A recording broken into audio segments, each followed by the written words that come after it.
How to identify and deal with a manipulator in a relationship. Take a look at this manipulator strat. It's a very constant one. These are some of the circles that they go through when they are trying to manipulate and get you under control.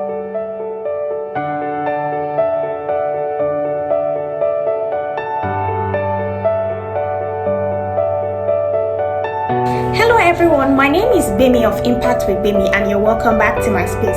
In today's video, we're going to be checking out signs of emotional manipulation and how to deal with it. Emotional manipulation is a subtle, well-calculated tactics that a manipulator uses to gain control, influence over another person's, usually for their own profit. Manipulators have a very straight or a very constant way of manipulating their victim, and these patterns could be studied and understood. The purpose of this video is to help us to understand the pattern of manipulators' activities, how to avoid them, or even when we're in that situation already, how to navigate through them. One of the first way a manipulator will establish their hold on anybody is to come into their space and show them a lot of bomb. They love bomb them. Now, somebody will ask me that when people love bomb you, or when people show you a lot of love and affection, does that mean that you're trying to manipulate you? By the end of the video, you would understand what I'm trying to speak about. A manipulator comes into your space, they love bomb you, they show you attention, they show you care,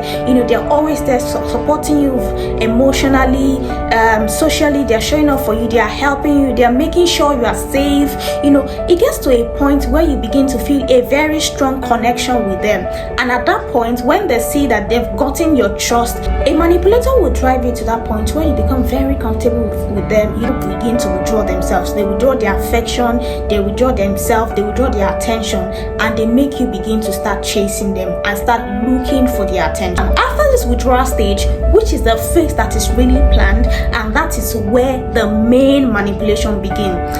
The manipulator now move ahead to use the tactics called the refusal to engage tactic. This refusal to engage behavior will now create emotional instability and confusion in the mind of the victim. The manipulator will withdraw themselves emotionally and physically, and they refuse to have conversation with you to tell you what is going on. Now you are at a space where you are very confused, you don't know what is going on, but they also refuse to communicate with you. They withdraw themselves from you, they withdraw themselves physically, and they even withdraw their attention from you.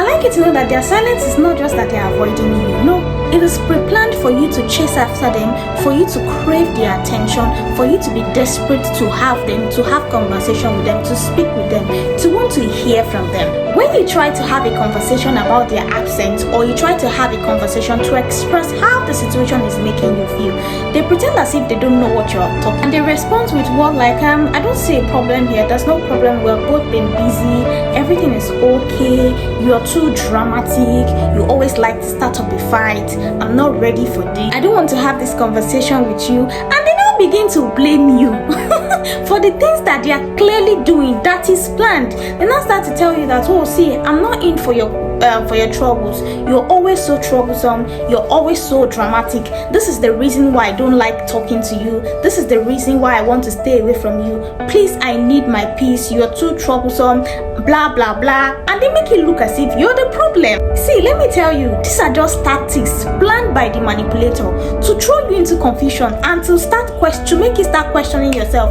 Oh really, what he did was not really bad, it was not even that bad, he didn't just talk to me for 2 days, maybe he was busy, maybe I should be more calm, or am I troublesome? You start asking your question, is it that I'm troublesome? But I don't think, you start asking there's a lot of confusion here. That's what they are trying to do. It's not you, this thing is planned. Now this is the way to deal with this kind of people. Understand this pattern. I've said it before. You see this pattern? I've categorized them into 4. They come into your space, they love bomb you, make you feel comfortable, and then when you depend on them, they start to withdraw so that you can chase them, because that is what they want. They want all of the attention, because they're attention seekers. They want everything to be about themselves. So they want you to chase them, and when you chase them, when you call for a conversation, they refuse to speak to you, they refuse to be accountable to you, they refuse to, tell you exactly what to hear. they gaslight you, they shift the goalposts, they twist the conversation, and the effect of all of this on you is lack of clarity, which will eventually lead you to confusion.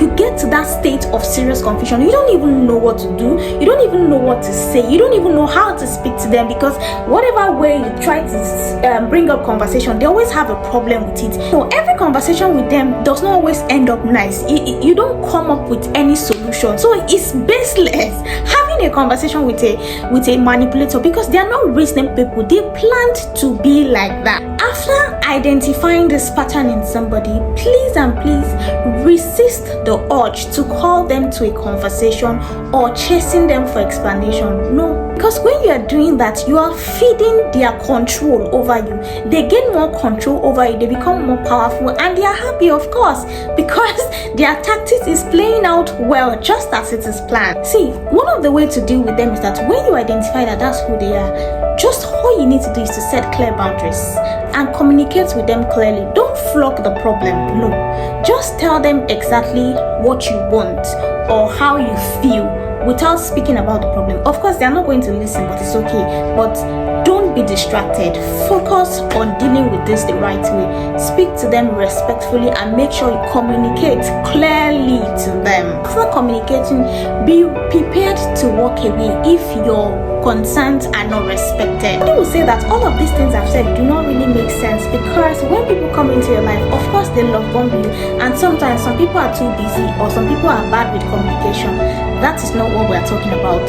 What we are talking about is people that deliberately want to manipulate you. Even if somebody is not good with communication, when you raise concerns, sometimes they listen to you, right? They can even have conversation, they can explain. But manipulators are not willing to have conversation.